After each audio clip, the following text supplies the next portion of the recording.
हम सभी के स्कूल टाइम में मॉर्निंग में असेंबली हुआ करती थी, जब जो है प्रेयर होती थी और थॉट ऑफ द डे बोला जाता था और नेशनल एंथम हम लोग गाते थे और साथ ही साथ नेशनल प्लेज भी हम लोग बोलते थे। हाँ, वही नेशनल प्लेज जिसमें हम लोग एक हाथ आगे करते थे और पीछे से कुछ बच्चे जो है हम लोग को पोक करने की कोशिश करते थे। तो जोक्स अपार्ट, ये जो नेशनल प्लेज है हमने अपने स्कूल में बोला भी होगा, India is my country, all Indians are my brother and sisters, जिसमें कुछ बच्चे कुछ नाम हटा देते थे।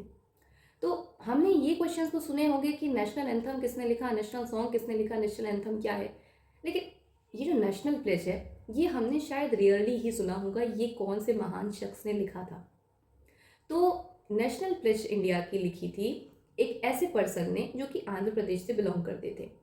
So national pledge of India लिखा था पी वेंकट राव ने। पी वेंकट राव जो थे ये आंध्र प्रदेश के थे और ये एक राइटर थे यहाँ आंध्र प्रदेश के और एक गवर्नमेंट ऑफिसर भी थे।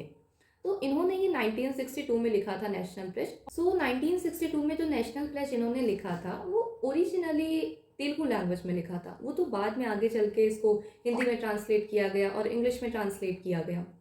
और what the more interesting is this कि ये जो नेशनल प्लेज है इसको इंडिया के कॉन्स्टिट्यूशन में हम कहीं नहीं देखते, ये इंडिया के कॉन्स्टिट्यूशन का पार्ट नहीं है प्लेज। तो बट फिर भी ये जो है most of the Indian schools में जो है असेंबली के टाइम पे ये प्लेज बोली जाती है।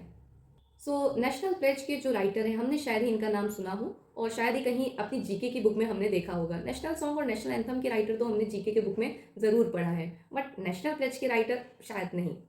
तो ये क्वेश्चन तब आता है और इस टॉपिक पे चर्चा तब स्टार्ट होती है जब हमारे ग्रुप में एक बच्चे से पूछा गया कि नेशनल प्लेज क्या है इंडिया की, जो हम स्कूल टाइम में बोलते थे।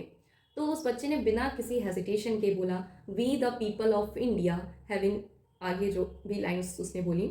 तो जिनको पता है ये जो स्टेटमेंट उसने बोला, ये जो लाइन बोली, ये इंडिया के कॉन्स्टिट्यूशन का जो है ये प्रियम्बल का पार्ट है, ना कि नेशनल प्लेज है। और ये जिस बच्चे की बात कर रहे हैं हम, ये एक ग्रेजुएशन का स्टूडेंट है, उसने ऐसा बोला। तो ये होता है कि जब हम जैसे जैसे आगे क्लासेस में जाते हैं, स्टैंडर्ड हमारा बढ़ता है, बेसिक चीज़ें हमारी पीछे छूट जाती हैं और उसको जो है हम भूल जाते हैं। तो अगर आपको भी जो है काफ़ी टाइम हो गया है नेशनल प्लेज बोले हुए या फिर आप भी भूल गए हैं, तो एक बार नेशनल प्लेज ऑफ इंडिया को ज़रूर देखिए।